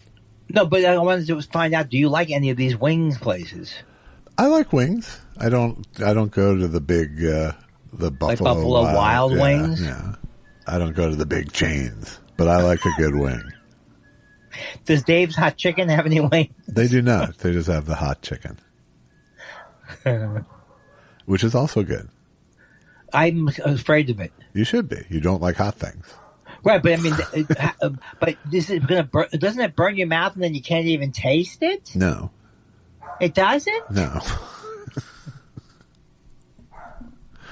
You know where I like to go? Dave's Lukewarm Chicken. Huh? Are you going to tend to your doggy or just let it pass? Well, if you're going to make an issue of it, I'll go deal with it. We'll be back. We'll be back. We'll be back. We'll be back. Damar says, hey guys, if you could perform at any venue at any point in history, what would you pick and when? I'd probably pick like the Hungry Eye or something. I don't know, but the Hungry Eye is still there. I'm trying to come up with a Mr. Somebody's, maybe. Mr. Somebody's in Mr. Chicago. Kelly's? Something like that. Ciro's? I don't know, because, you'd like to think, I'd love to be back in the club during Lenny Bruce's era, but what was that? What was that club? Yeah, it doesn't, there's nothing about that question that makes me want to go way back in time. I don't think I'm out of my era necessarily. I might have been, chops wise, pick the time when I had the best chops and then put me. I've had weird luck with being able to play venues I wished to play in. It's just been, there's been several where I've said, oh man, I'd love to play this place. And then years later I got to. So Cinematic Titanic? In some cases. Cinematic Titanic was the John Anson Ford Amphitheater, which was a dream venue for me. That's here, right? Yeah. Oh, across the street from the bowl? Yeah. Wow. How was that? It was great. I got to do the Wiltern, which I wanted to do. I got to do the Guthrie in Minneapolis, which I wanted to do. That's great. Got to play on Broadway, which I didn't have a specific theater, but... Right. Royal Albert Hall is an amazing fucking place. That would be kind of cool to play. Was that when you saw a concert? I did see a show there. Yeah. I actually saw 2 shows there. Was it George? Yes. Yeah. And how many holes does it take to film? Oh, shut up, Andy. Is it a big place? It's huge and it's unbelievably tall. Wow. It's just got stacks and stacks of balconies and it's just really super cool. Oh, okay. Maybe I'll... The first night I got to actually go sneak after the show. We went backstage and I got to sort of walk out on stage just to get the feel of it. And it's crazy. Wow. That's really cool. I've played all those rooms. I just don't talk about them like you do. But maybe Carnegie Hall. I don't know. I mean, but like I said, I've really had this weird luck with even the Westbury Music Fair on Long Island, which was outdoors. Right? No, it was indoors. It's in the round, but it was the venue that you always heard during the 70s on the Tonight Show, Don Rickles was playing there, whoever was playing there will be at the Westbury Music Fair. I turned down the Slater brothers, and my brother was friends with both of them. One of them passed, but they offered to have me open up for Donna Summers at Jones Beach. Yeah. That was a hard no. See, you're saying these places, all I think about is like... That was an easy no. Easy no. Oh, man, easy no, right. Yeah. Hard no meant like I'm firm no. Yeah. But it's like a lot of, as you say, these places is like, yeah, I've actually been in, I actually played in an orchestra in Carnegie Hall when I was in 9th grade. That was exciting. That's great. But the idea of being a comedian there, all I could think of was I'd bomb or something like that. That seems to be kind of your instinct for any show, is the likelihood you're going to bomb. Anything where it's large. Anything that goes past a regular sized club. It's like, I'm already shticky. I worry about being too shticky. And like, can you see this pantomime at the back of the club? Can you see me do this? Yeah, the ones I did, I mean, when I did it with Segura, which was the Wiltern and Westbury Music Fair and the Vic in Chicago, like I had real confidence because I kind of knew his audience.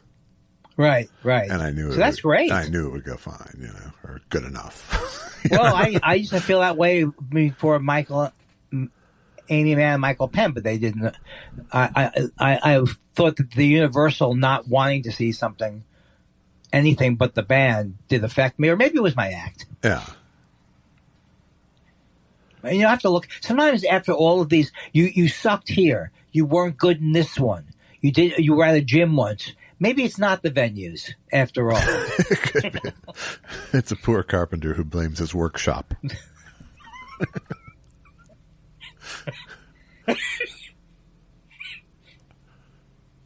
I like the show Shrill. If anybody wants a recommendation, it was on a few years ago, but it's with A.D. Bryant.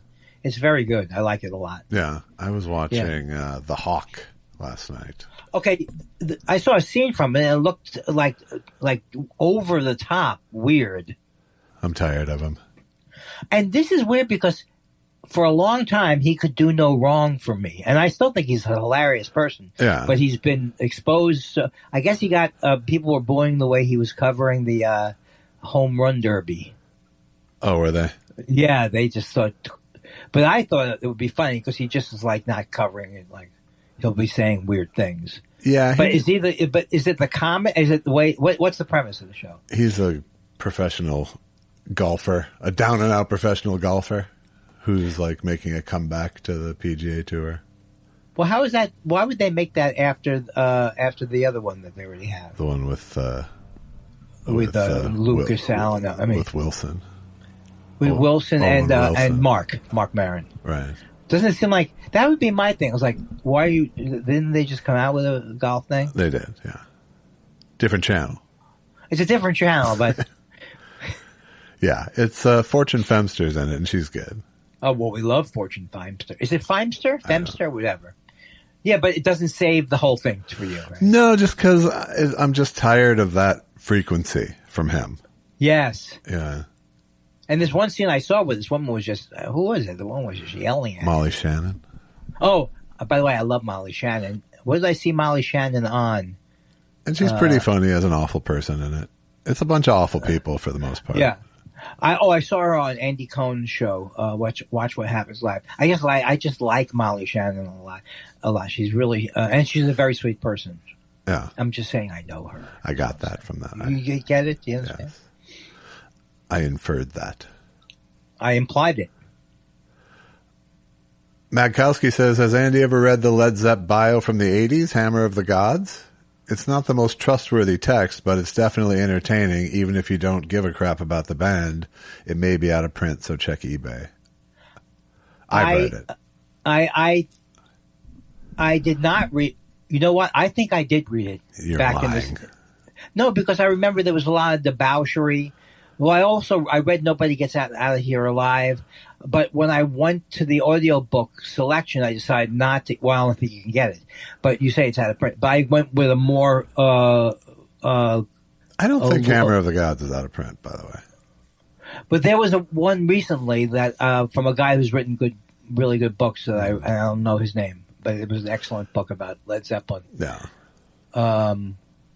Like where you learn things like where Robert Plant came from and the that's where I got for the Michael DeBar is featured in the book, and the story was that I got from the book and from Michael was when they signed Detective, Michael's band, and Swan Song did, and Jimmy Page showed up unconscious for the photo shoot.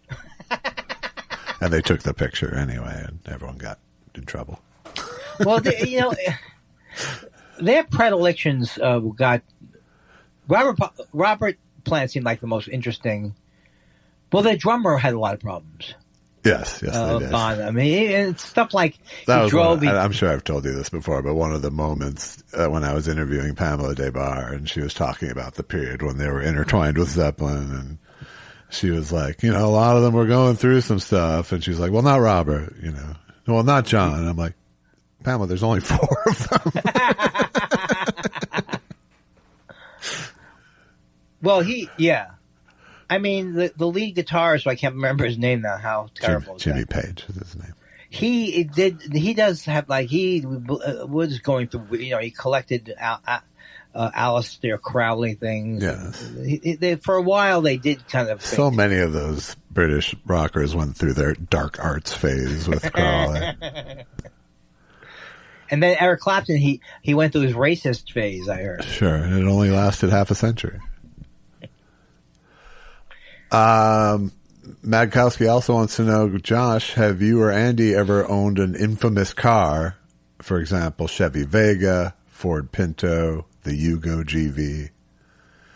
My mom had the Pinto wagon, not the more infamous Pinto, the 2-door. She had the Pinto wagon when I was a little kid. My sister, she quote unquote upgraded eventually to the Dodge Omni next. So. My sister had a Green Hornet, literally not a Green Hornet. It was a Green Hornet. Green Hornet AMC car that was just terrible. They weren't called the Green Hornet. I'm just clarifying. Right.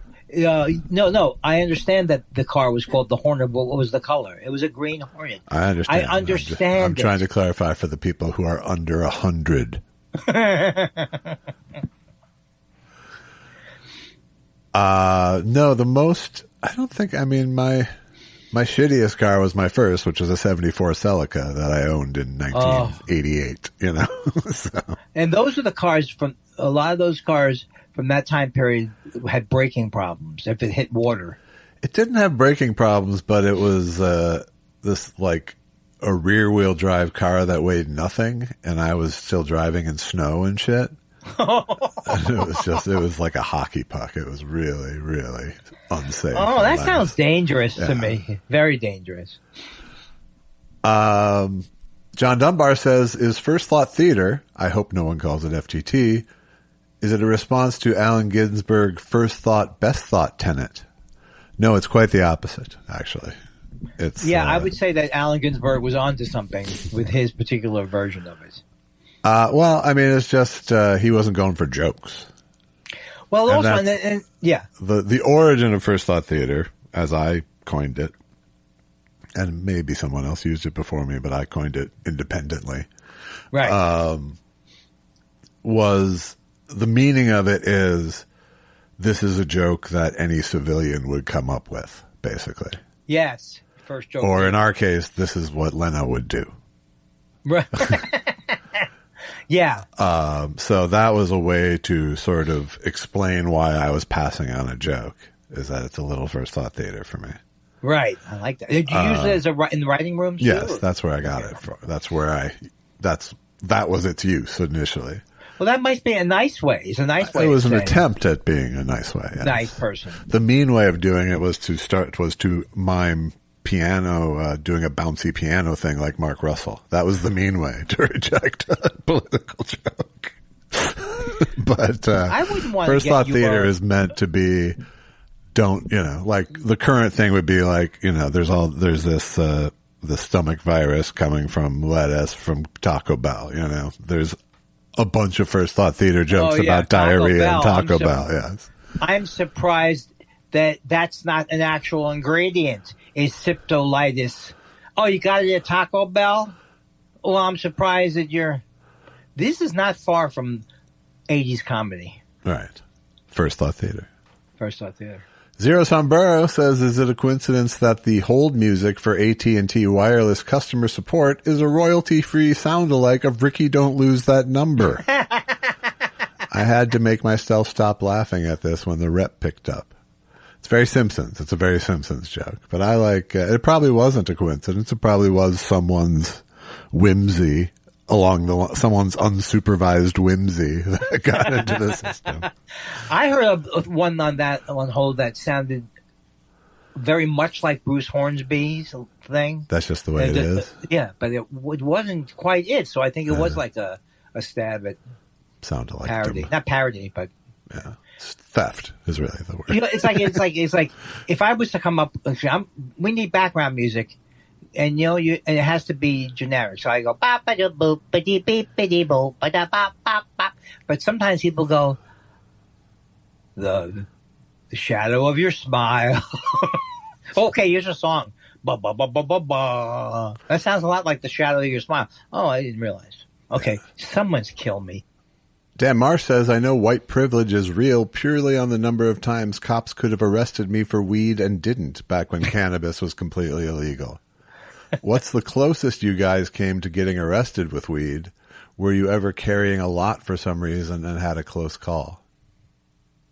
Well, I've told this story.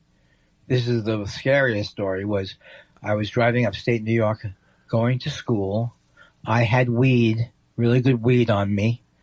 And the guy who was driving the car had been arrested before. So he sees a police car behind him and then freaks out. He draws attention to himself. So they pull us over, and it literally is us three guys, me and my friend Andy Rogo, and another guy. I'm in the middle. They find the pot, and they go, whose pot is this? And both of the guys, it's literally like a movie, they both look towards me in the middle. I go, it's mine, officer. And I actually cried, and I wasn't trying. I was like, I'm a senior in this little room. And then that's what the guy said, consider this a gift. He threw it on the ground. He crushed it with his boot. And so I feel very lucky, very, very lucky. Yeah. And it happened a couple of times. I told this story before on the New England Turnpike on the way to a Dead show. This guy I can't drive you guys any further. So he drops us off, and then within 1 minute, a New Jersey state trooper comes by, and this is the story where he looks inside of my friend Paul's bag, sees a film vial, lifts it up to look under this film vial, and then puts the film vial back in. Because of course, I'm sure that we were probably just photographers. Sure. Heading to a concert. So I'm very lucky. Yeah. Right? I guess. Why? Don't you think that would have ruined my life and I would have been in the slammer? It was your friend's bag with the film vial, first of all, so no. But the other one... And it would have been thrown out for an illegal search, probably, too, if he had any kind of lawyer. This was pre-Ice days? No, my lucky break was when I was 16 going to Canada. I was with my friend Craig, and I didn't want to throw away my pot pipe. I didn't have any weed left, but I didn't want to throw away the pipe. What an idiot. I know. So I stuck it and I would knowingly stuck it like in the lining of the car trunk, essentially, like where the latch is. There was like a hole where there was like a gap, and I just sort of shoved it in there. And they did find it? And we go into the line to go across the border. This is on the American side. And we've got like this 1976 orange Saab, and I've got long hair and a peace symbol earring on. I'm 16. Oh my God. Were you scared to death? I was scared to death when they brought the dog. Oh God. And put it and sent it through our car. And now looking back, like at the time I thought we got away, like the dog didn't hit on anything because they let us keep going across the border.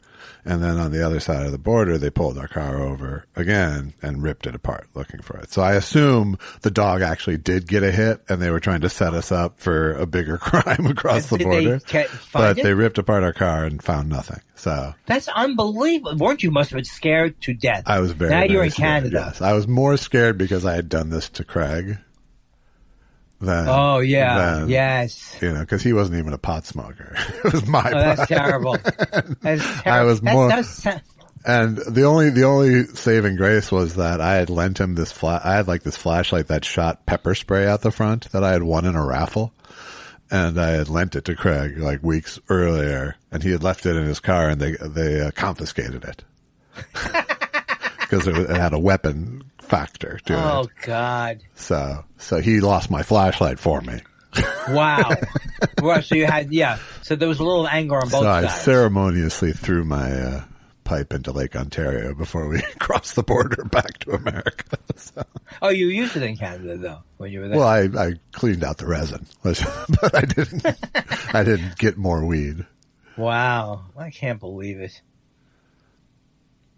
Used to be, and it was weed I had gotten from my brother when we stopped in Madison on the way. So. And was it good weed?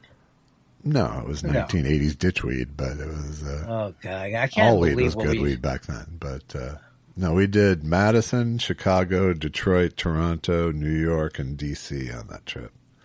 16 years old. Oh my God, that's just incredible that you're alive to tell the story. Well, that was by successfully navigating that trip, I had ammo to get my parents to allow me to go on the road as a comic. It wasn't my plan, but you didn't tell them about the stoppage at the border? I did not. I did not mention that to them. They both died not knowing that. I'm glad. They don't have to know everything. But yeah, no, we were very lucky, and it may have been part of the reason why I got hassled at the border for several years after that. Whenever I crossed over to do comedy, but oh, you did. So there's like some kind of institutional memory of it, or yes, jotted it down in the book. But I was scared straight by that experience. So. Seth Dick III says Halle Berry, the luminous and sensuous Oscar winner, is in a partnership with a product that promises to keep menopausal women's vaginas juicy like a peach.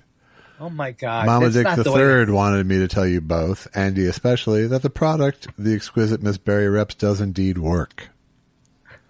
Okay, wait a sec. Mama Dick uses it? Is that what we're trying to say? That's the implication here, yes. And is he trying to and therefore Mama Dick's vagina is moist like a peach. What he's trying to do is juxtapose flowery descriptions of Halle Berry, and then sneaking that joke in instead, and then sneaking kind of a disgusting joke in there. And I bet Mama Dick III would be incensed if she found out that Seth Dick was portraying her this way. She's a 90-year-old woman. That's it. The last thing she needs is lubrication. Hello? Oof.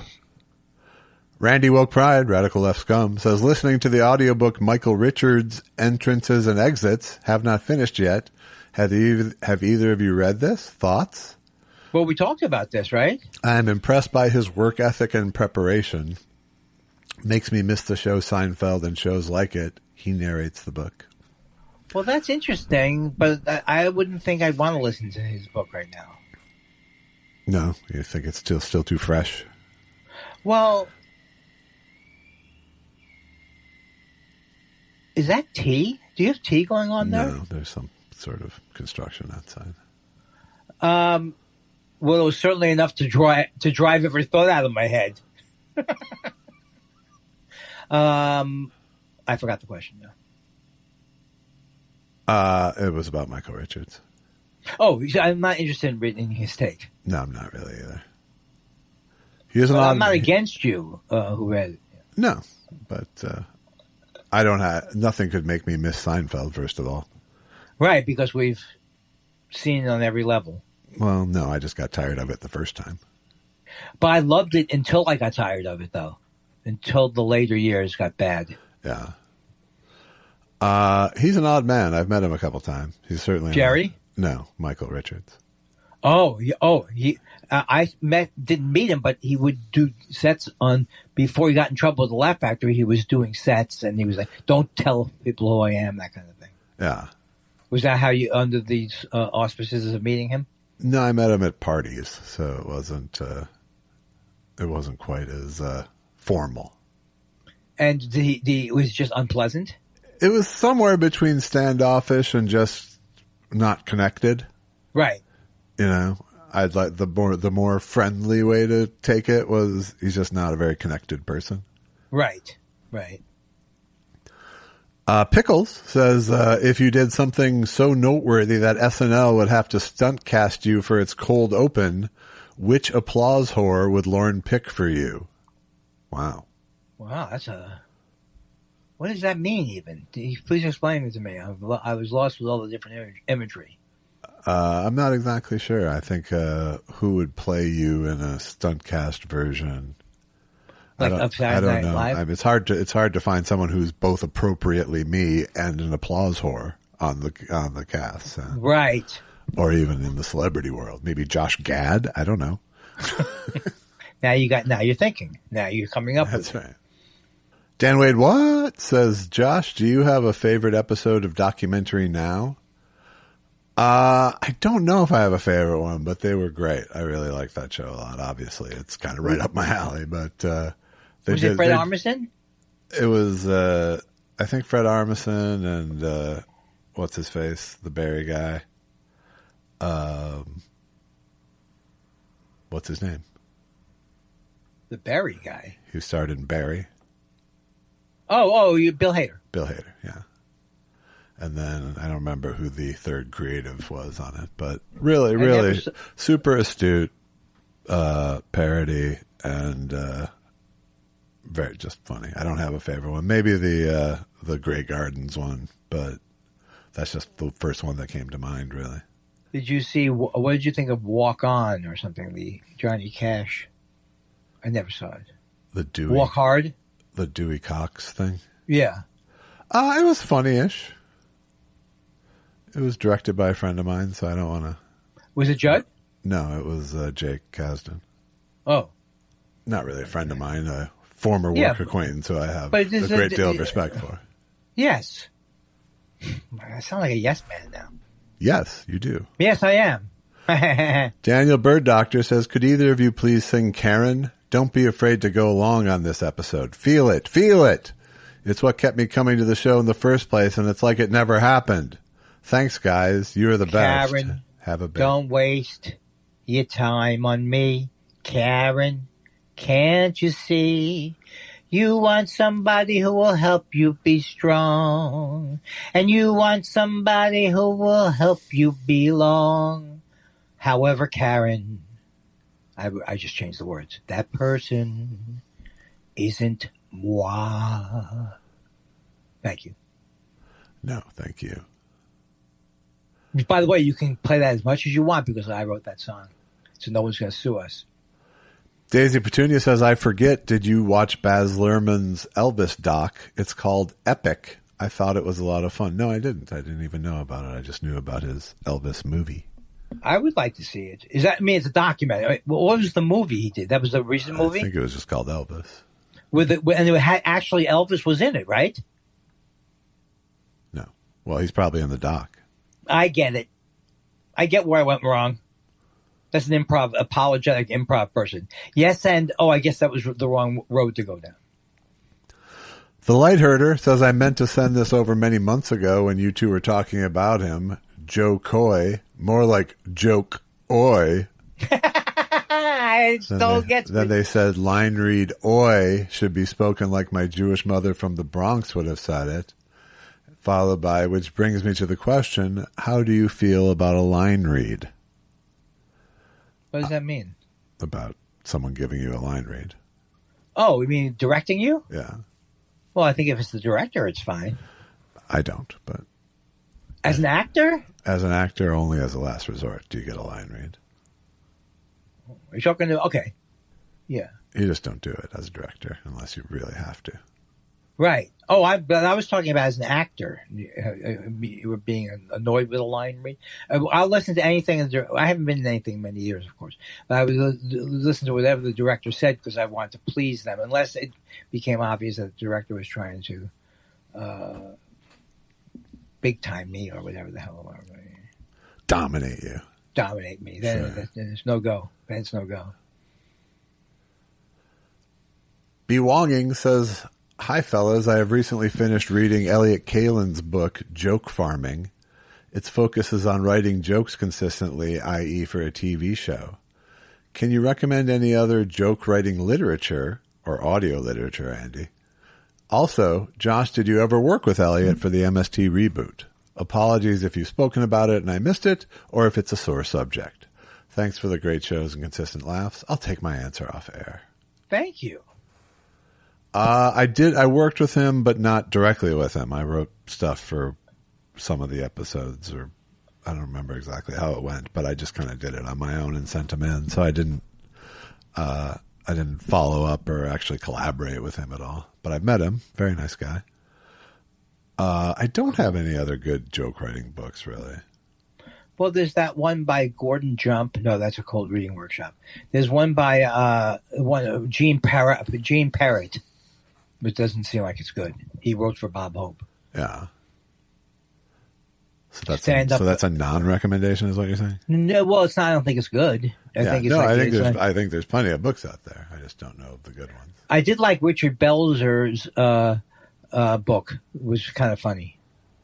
We was talking about the different types of comedians, and he says the dirty Jewish comedian. Even my dick is in therapy.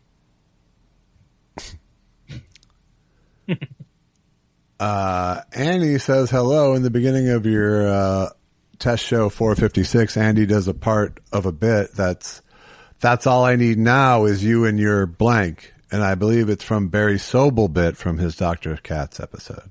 Someone else wrote in to cite that as well last week, and I missed it. Question.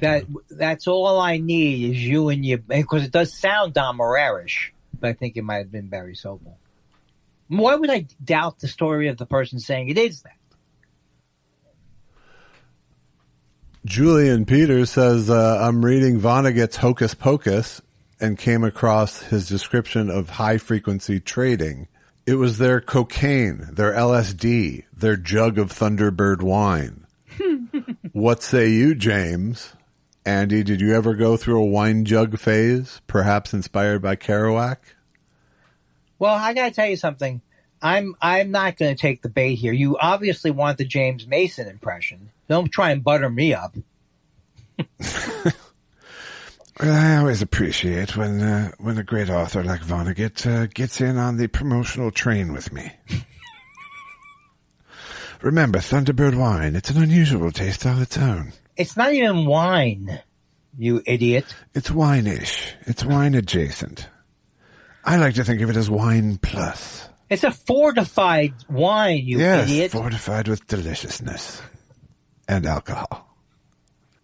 I don't know. That's our show for this week. If you want to support our endeavor, go to buymeacoffee.com/thoughtspiral and support our endeavor. What is the word that comes after, I was going to do something. How do you do, I'm going to blank on you. I'm going to blank on you. What would that be? Is this a match game? Yeah, kind of. I'm going to blank on you. Andy Schmandy was so bored with this podcast that he felt the need to blank. It's the way my mind works. Ha ha ha. It's crazy in here. It's crazy in here.